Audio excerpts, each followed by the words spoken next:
Hello everybody, Andy here from Glass Half Dead, the #1 kill team channel on the internet, unless you are aware of literally any other channel. Okay, today we're doing another gotcha guide, and I'm going to tell you what a gotcha guide is and what a gotcha guide isn't going to give you. Let's get straight into it. We don't want to dilly-dally. I'm doing 36 of these potentially, so let's not dwell. So, what is a gotcha? Gotchas are things that mess with you, not with them. If they buff themselves, that is not a gotcha. In learning a team's gotchas, you are also learning how to play the team. So yes, the title of this video is how to play, because that's what people are going to search when they search for these sorts of things. However, the thumbnail is gotcha guide. In this video, okay, you are going to learn the gotchas of the team, and in learning what a team can do against you and the things you need to look out for if you're actually looking to play that team, you're going to learn the things that you should be trying to do to other people. Quick note on what a gotcha is, of course, it's not a buff. If they are able to give themselves ceaseless or balanced or rending, that's not a gotcha. That's just a thing they can do. It's something that you will have to learn to be aware of, but it doesn't stop you from doing anything you need to do to enact your devious schemes. This is not a basics guide. You should understand the basics of playing kill team. I have of course done a how to play video. I've also done various other like line of sight videos, etc. If you're looking for the basics, this isn't going to be it. And not just the basics in the mechanics, but also kind of the basics in how to play kill team in general, right? You should also know your team. I can't refer to always a horde team, a normal team, an elite team into every team. I'm talking about the team and their gotchas. For you, if you're playing, for example, Deathcore, you need to know what your profile does to a Space Marine, if I'm talking about a Space Marine, or if you're playing an elite team, an Eldar, what does your team and how do they in general deal with a horde team or an elite, a Marine team? Equally, so that's your profiles. You also need to know like the basics of the enemies and how much you care about those. If you're playing Deathcore of Krieg, you need to be very aware of Blast. But if you're playing Marines, you don't care about Blast at all. You don't even have to ask the opponent, hey, do you have any Blast? You don't care. There you go. They can hit multiples of you. That's fine. And how that affects your team. What I'm saying in this guide is we're going to be looking at 5 different things. First, we're going to go over pre-game. This is going to affect your operative and your TAC-op selection. So as you rock up to the table with your opponent, you shake hands, you look them in the eye, you give them a dirty glare. And before you pick your team, here are the things you need to know to pick the operatives and the TAC-ops. Deployment. This is after you've picked. This is going to be things that define where you can move, firstly in deployment, but also going into your plan of turn 1. These will be things like seek light, ignore obscuring, because that will define where you can stand safely. Firefight is everything else. Basically, a gotcha here, we're just looking at things that define your dice maths. There you go. Finally, we have interrupts. Interrupts are things that stop your activation. These are the true things. These are the fight first, the hit twice, all these crazy things, stop you from activating, possibly even stop you from tapping a point, etc, etc. If you do like what I'm doing here on this channel in general, in this gotcha guide series, in this particular video, whatever, I do have a Patreon. Firstly, a shout out to all of my patrons. You are genuinely the only reason I am still making videos. If you would like to be somebody that makes me still make videos and, you know, donate to my hydration fund, thank you very much. Check me out on Patreon. I also do things like every week I give a rant on some subject or an update of the channel. And if you don't want to do that, you want to support in another way, I do have affiliate links to Element Games and Whaling Games in the UK. If you're UK based, the way that works, by the way, is you just click on the links below. It costs you nothing extra, and I get like a 2% kickback or something tiny in that, but it all adds up. Okay, with that said, let's get straight into it. It's the Brood Brothers. Okay, these are a very interesting team. There's lots going on with them. This is going to be a bit of a longer one. So, firstly, basic stat line. They are almost exclusively this bad stat line. They're a standard horde team. APL 2, move 6, save 5, wound 7. It's the classic stat line. We know it from Deathcore of Krieg. They suck. There you go. Right, let's move on, because there's something else you need to know about this team. Whilst having, yes, one of the worst stat lines in the game, it also has one of the best stat lines in the game. To clarify, when they're building this team, and we'll get into this a little bit more, they are able to take potentially one of 4 different types of heroes if you want to. One of them is the Patriarch. Currently, the Patriarch is a little bit out of favour. It is also the only model in the game on a 50mm base. Everything, the other largest is 40mm. There you go. It has a bunch of negatives, like Monster that it has, but it ultimately is a 21 wound model with a 4-up save, which is invulnerable, so you can't, it's not affected by piercing, and it's APL 4. Additionally, it activates twice in its turn, if it wants to. So you can either use its activation as a pass, so you can activate and just pass and keep 4 APL to then use it all later in the turn if you want to do that. Buy yourself some time, or not, and you can do 2 actions, pass, 2 more actions the next time you activate. The only stipulation is they can't move more than 9 inches, so it can't just double charge, giving it a total of, 16 inches in the turn. Cool. We will talk more about this and more about its abilities as well, but you need to know it is there. As we get into the pre-game, you need to know that this is something they could pick, but there's more than just that. So in the pre-game, it is the team is 11 to 13 models. Oh, technically you could be 14 if you go all troopers, but nobody's ever going to do that. Just to throw it out there, okay? And they have the ability to remove obscuring from you, if that's something you care about. There is the Magus. The Magus is one of the hero models. If they take the Magus, I believe the Magus is currently viewed as kind of the best option. But these things can change. This is not a video. None of these videos are about power levels. If they get balanced, anything could change. And they will still do this. This is still a gotcha, whether it's good or bad.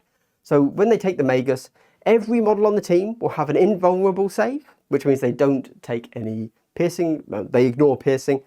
So if you have piercing weapons, don't bother, because they just take the Magus against you. They will also, this team will not count as injured, and you can never debuff their APL. There you go. And then I put pre-game rerolls. Now, I haven't said this for any other team, but this team is all about rerolls. It gets little rerolls all across the board. It is its faction ability in Crossfire, and it also just gets rerolls from various ploys. If you can turn off rerolls, this team crumples like a wet paper bag. I don't know if a wet paper bag crumples. It kind of just folds, maybe. If you can turn off rerolls with auras, this team does nothing to you.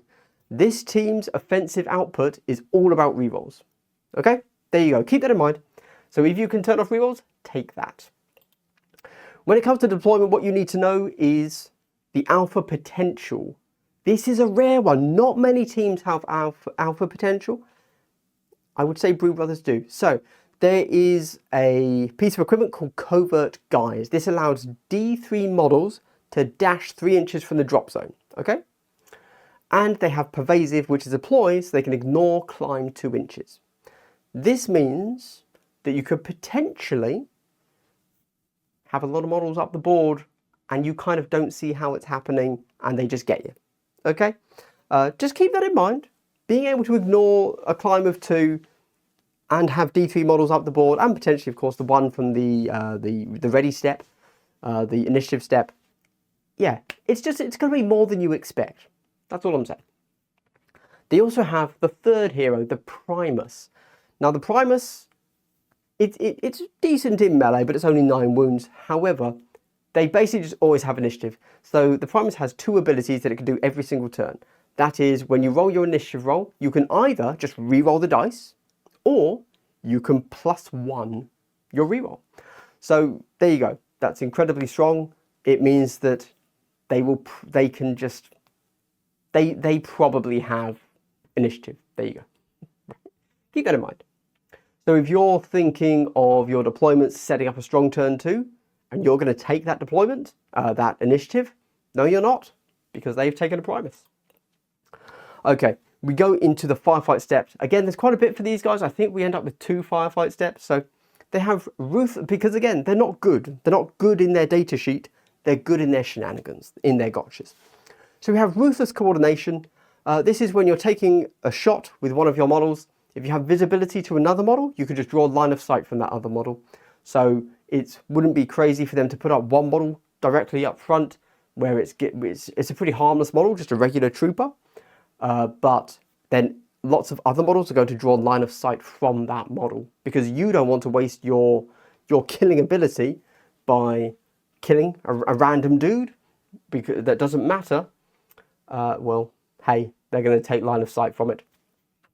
They have the Psychic Familiars. This is the 4th hero type model, except they're not really heroes. They're little tiny dudes that zip around all over the place because they have an ability called Elusive. This allows them to charge through enemy control ranges and tap points when they are in control range. This is pretty good. There you go. These are these are the main reason why you don't always take the Patriarch. If you take the Patriarch, it's a single model. It's 3 of your options. When they take either a Magus or a Primus, they then can take 1 more option, which could be a Free Ploy or a Trooper, etc., or 2 Psychic Familiars. Now the Psychic Familiars are GA2, so they will be able to activate it at the same time, one after the other, and that means if they're ever playing loot or anything like that, they are able to really effectively tap on points, and they're not scared by you being on them. They will die, but it's basically like taking 2 free VP, really. We then get to the Patriarch. Obviously, we've already looked at its data sheet, but I'll quickly go over it a little bit more in depth.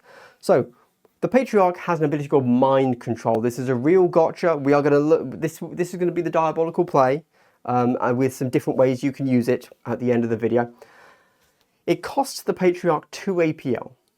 You have to be within 2 inches of your target, and then that target can perform a 1 APL action. If you choose to make it move, it can only ever move 2 inches, and you can only use this successfully once per battle. It's a roll-off to make it work. So the way the roll-off works is you roll a d6 and you add your APL stat. The Patriarch's APL stat is 4, the most in the game. So statistically, you should always win this. I will say, anecdotally, I have never had this go off. I haven't played Brood Brothers a huge amount of times, but yeah, hasn't gone well for me. There you go.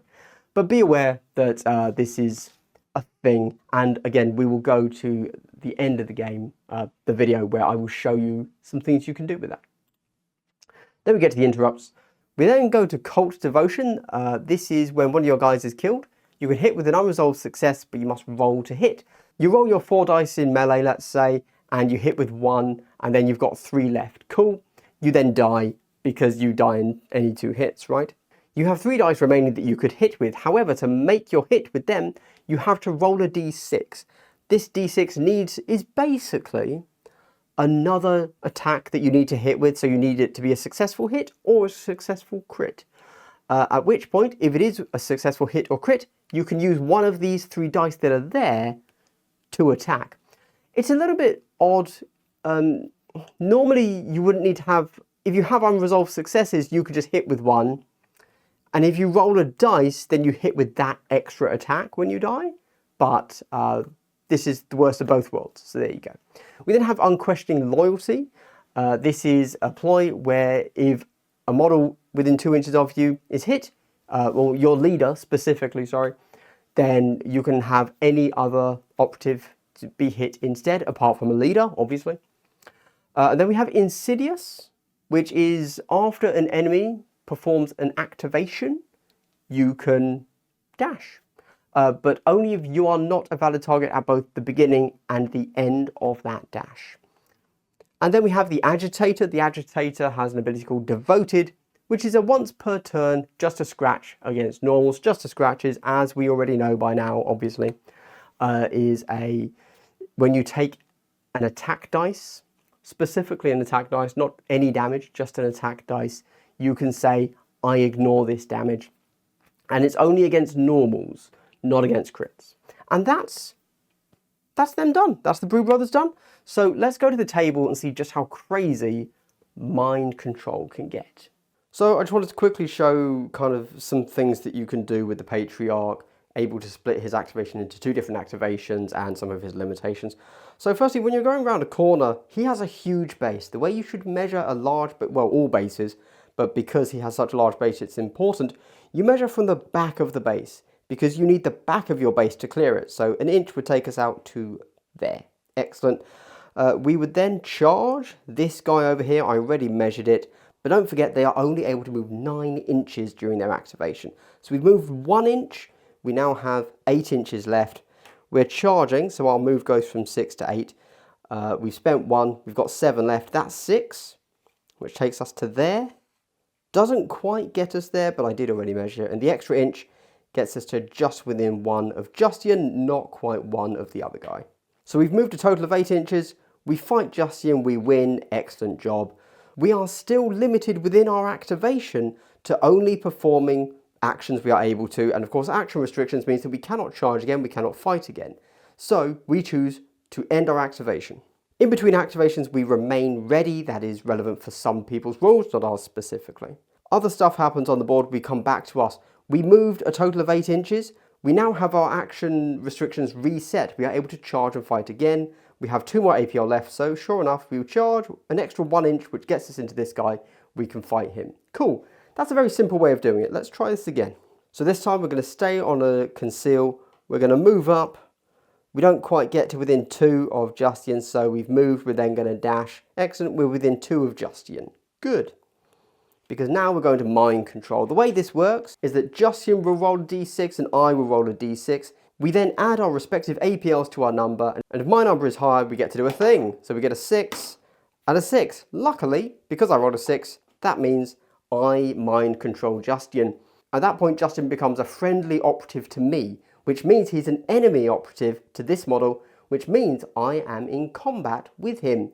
So the only thing I can actually do here is fight this model, which is awesome. However, if this model wasn't here, and let's say I came in from the side here and that was my full move, that was my full 9 inches, I could mind control Justinian and I could tap the point.